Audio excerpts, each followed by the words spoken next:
बृहत वाङ्मय में कहा गया है, अह पंचहिम ठाणेहिम जेहिम शिक्षा न लभ्यई थम्भा कोहा पमाएणम रोगीणालस्य एनये। हमारे जीवन में शिक्षा का महत्वपूर्ण स्थान है। शिक्षा और ज्ञान के बिना एक भीतर में अंधकार बना रहता है। संस्कृत का श्लोक है, अज्ञानम खलु कष्टम क्रोधादिभ्योऽपि सर्व पापेभ्यः अर्थम हित महितं वा न वेत्ति येनावृतो लोकः। कि अज्ञान एक कष्ट है। गुस्सा, अहंकार आदि आदि भी पाप हैं, पर अज्ञान तो एक दृष्टि से बड़ा अहितकर तत्व है, क्योंकि अज्ञान के आवरण से आवृत चेतना वाला व्यक्ति जान ही नहीं पाता क्या हितकर है क्या अहितकर है। इसलिए अज्ञान त्याज्य है। अज्ञान से आदमी ज्ञान की ओर आगे बढ़े।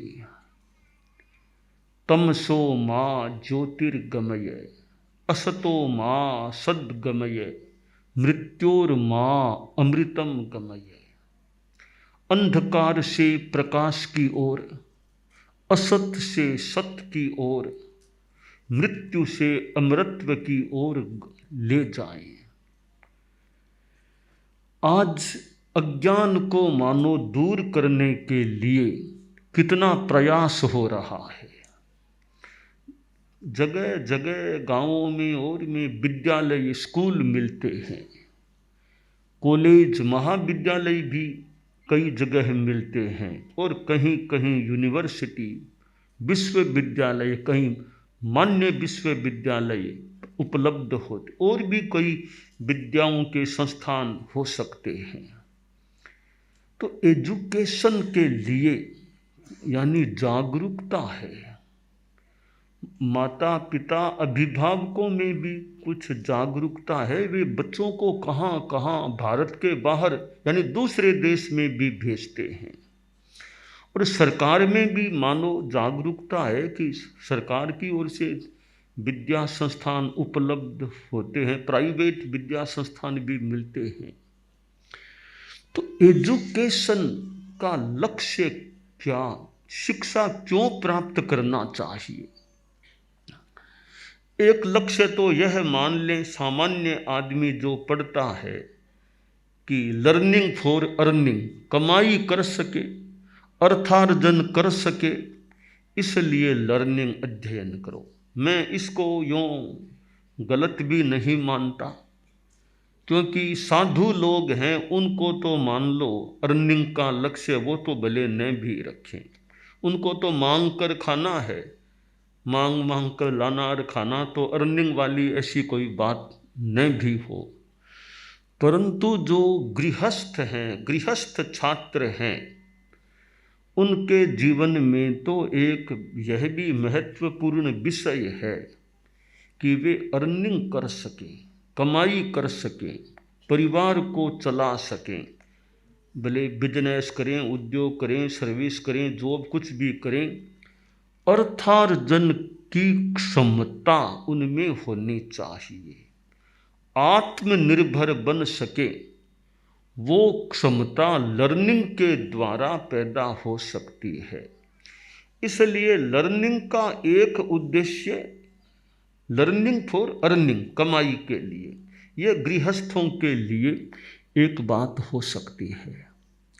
परंतु इतना ही नहीं, अर्निंग तक लर्निंग सीमित न रहे। जैन आगम में अध्ययन के संदर्भ में बताया गया है कि स्वयं में भविष्य इति अध्यायब्बम भवई। मुझे श्रुत प्राप्त होगा, ज्ञान मिलेगा, इसलिए मुझे अध्ययन करना चाहिए। अब ज्ञान प्राप्त करके क्या करेंगे? दूसरी बात बताई, एगग्ग चित्तो भविष्यामिति अज्झा इयब्बं भवई। मैं एकाग्र चित्त बनूंगा, इसलिए अध्ययन करना चाहिए।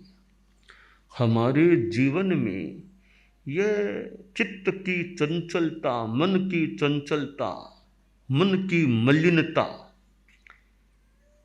दुख को पैदा करने वाली बन सकती हैं। इसलिए हमारा चित्त कैसे स्थिर एकाग्र हो सके, कंसंट्रेशन ऑफ माइंड की स्थिति बन सके, तो चंचलता कम हो। ज्ञान में रमण करने वाला चंचलता को भी कम कर सकता है। तो मैं इसलिए अध्ययन करूं कि एकाग्र चित्त वाला बन सकूं। तीसरा उद्देश्य बताया शिक्षा का, अप्पाणम ठाव ईसा मिट्टी अज्झा इयब्बम भवई। मैं अपने आप को स्थापित करूंगा, सन्मार्ग में स्थापित करूंगा, इसलिए मुझे अध्ययन करना चाहिए। चौथा उद्देश्य, ठिओ परम ठाव ईसा मिट्टी अज्झा इयब्बम भवई। मैं स्वयं सन्मार्ग में स्थित होकर दूसरे को भी सन्मार्ग में स्थापित करूंगा, इसलिए मुझे अध्ययन करना चाहिए। तो अर्निंग है वो एक पार्ट है जीवन का, वो भी गृहस्थों के जीवन का, पर शिक्षा अर्निंग तक नहीं। शिक्षा से आदमी को एक प्रकाश ज्ञान मिलता है, क्या करना क्या नहीं करना, चिंतन की क्षमता अच्छी हो जाती है, निर्णय लेने की क्षमता बढ़ सकती है, और जीवन में आने वाली समस्याओं को झेलने का भी एक मादा शिक्षा से ज्ञात हो सकता है, उपलब्ध हो सकता है। तो शिक्षा के द्वारा एक जो भीतरी प्रकाश मिलता है। ज्ञान दो प्रकार का होता है, एक अतीन्द्रिय ज्ञान और दूसरा इंद्रिय सापेक्ष ज्ञान। हमारे जैन आगम में ज्ञान के कुल 5 प्रकार बताए गए हैं। आभिनिबोधिक ज्ञान यानी मति ज्ञान, श्रुत ज्ञान, अवधि ज्ञान, मनः प्रयोग ज्ञान, केवल ज्ञान, ये 5 प्रकार ज्ञान के बताए हैं। इनमें ये अवधि, मनः प्रयोग और केवल ये अतीन्द्रिय ज्ञान है। मति, श्रुत यानी आभिनिबोधिक और श्रुत, ये एक इंद्रिय से संबंधित, इंद्रिय मन से संबंधित ज्ञान के प्रकार हैं। तो ज्ञान एक अतीन्द्रिय और एक इंद्रिय मन से संबद्ध, एक आत्मसमुत्थ ज्ञान और एक इंद्रियों से प्राप्त होने वाला ज्ञान। यह जो केवल ज्ञान है बिल्कुल आत्मसमुत्थ ज्ञान है। हम भगवान महावीर की बात करें, अभी वैशाख शुक्ला दशमी को भगवान महावीर का कैवल्य कल्याणक का दिन था। उस दिन उन्होंने केवल ज्ञान प्राप्त किया, वो परम ज्ञान, अतीन्द्रिय ज्ञान उन्होंने प्राप्त किया। वो भीतर से आने वाला है। मैं थोड़ा उदाहरण से बात को स्पष्ट करना चाहूँगा। एक कुआं है, एक कुंड है। अब कुंड है, आपके घर में कुंड है, वर्षा होती है, नाले में से पानी आकर के कुंड में इकट्ठा हो गया, कुंड भर गई। अब आप जब चाहो या पालर पानी पीने में अब निकालो, पीने के काम लो और कोई काम लो, जितना पानी कुंड में पड़ा है या डला है या डाला गया है, लगभग उतना पानी आप निकाल करके काम ले सकते हो, उससे ज़्यादा नहीं। जितना डाला या डला उतना निकाल सकते हैं। यह इंद्रिय और मन से जुड़े हुए ज्ञान के समान है।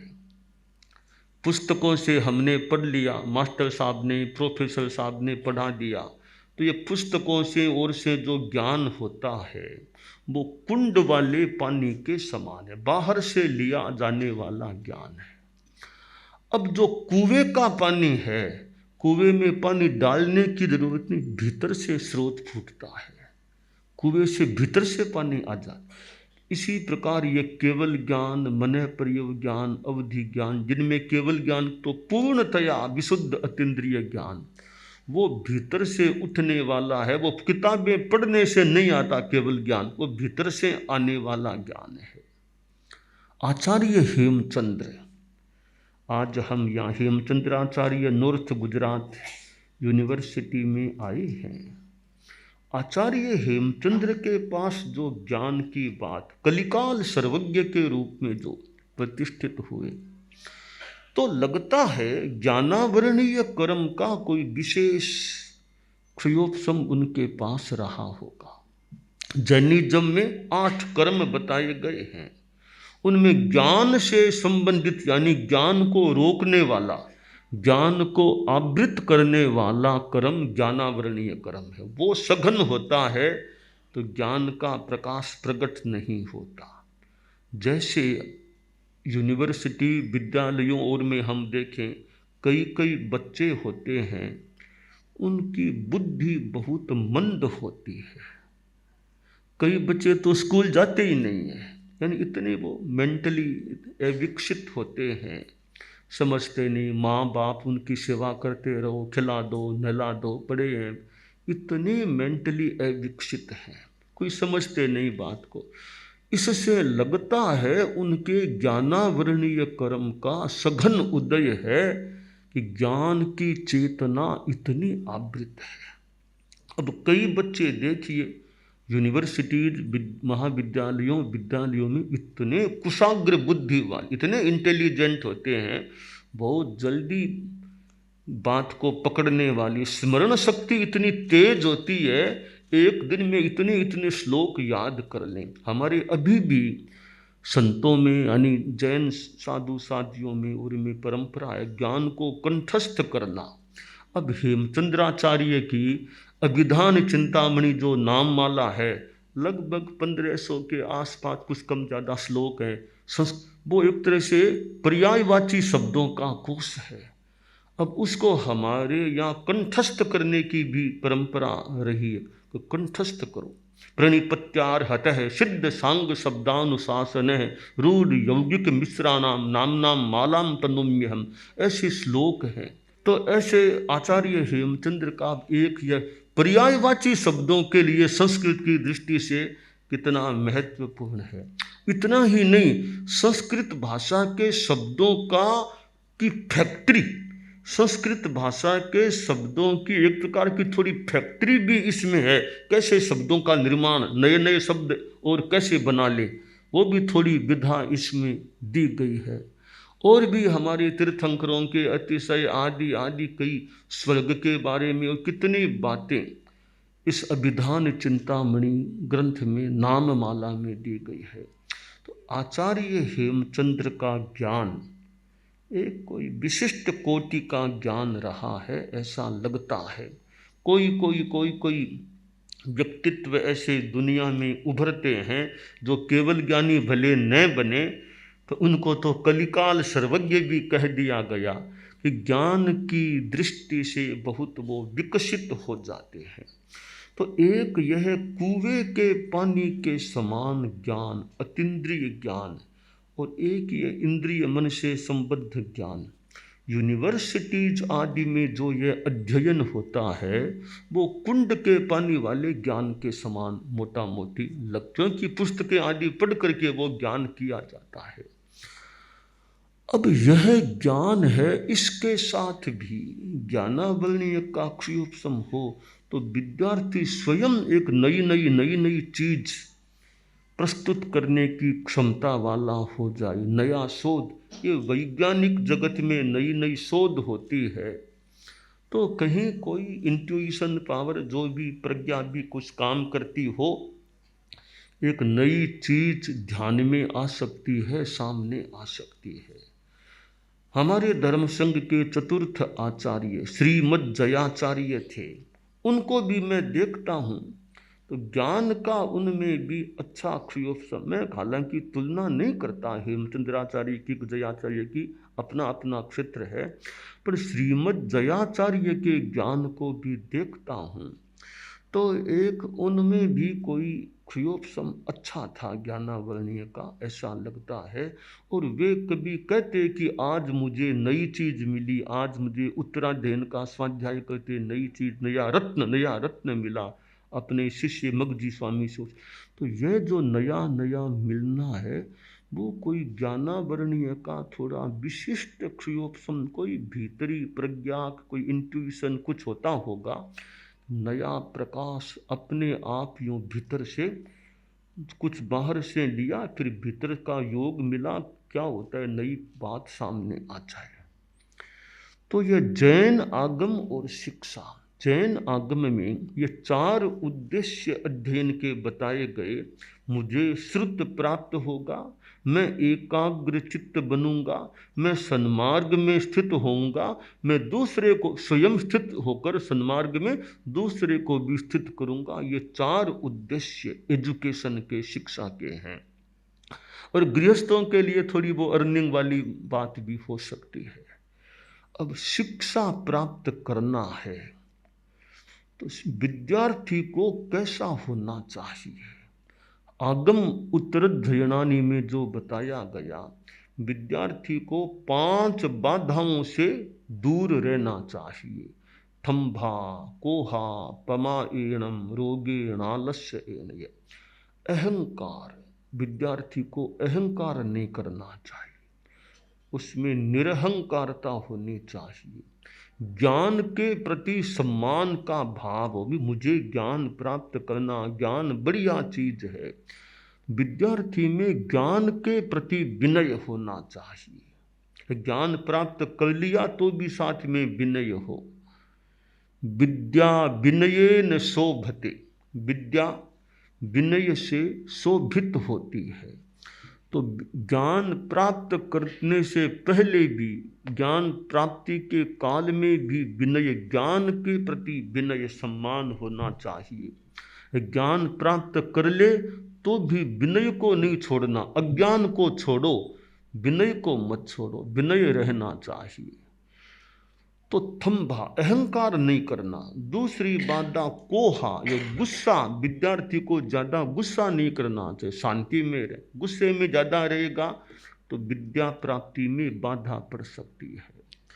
पमाएणम, प्रमाद नहीं, कि विद्यार्थी है कभी ड्रिंकिंग में जा रहा है, कभी ड्रग्स में जा रहा है, कभी बस सिनेमा में ही रह गया, पढ़ना ही छोड़ दिया, तो प्रमाद में नहीं जाइए। स्वाध्यायान मां प्रमादि, स्वाध्यायान मां प्रमादि। हम सिद्ध योगी आचार्य श्री महाप्रज्ञ से प्रेक्षा ध्यान का एक प्रयोग करें। आपको एक प्रयोग कराया जा रहे हैं श्वास प्रेक्षा का। 5 सेकंड में श्वास लेना है, 5 सेकंड भीतर रोकना है, और 5 सेकंड रेचन करना है, और 5 सेकंड बाहर रोकना है। इस प्रकार 20 सेकंड में एक श्वास। सावधान रहे, श्वास भरे, भीतर रोके, रेचन करे, बाहर रोके, श्वास भरे, भीतर रोके, रेचन करे, बाहर रोके, श्वास भरे, भीतर रोके, रेचन करे, बाहर रोके, श्वास भरे, भीतर रोके, रेचन करे, बाहर रोके, श्वास भरे, भीतर रोके, रेचन करे, बाहर रोके, श्वास भरे, भीतर रोके, रेचन करे, बाहर रोके, श्वास भरे। प्रयोग संपन्न। तो ये ध्यान के बहुत छोटे प्रयोग कराए हैं और इनका स्वयं बार बार अभ्यास करें तो एक अच्छा अभ्यास हो सकता है। ओम आत्मा।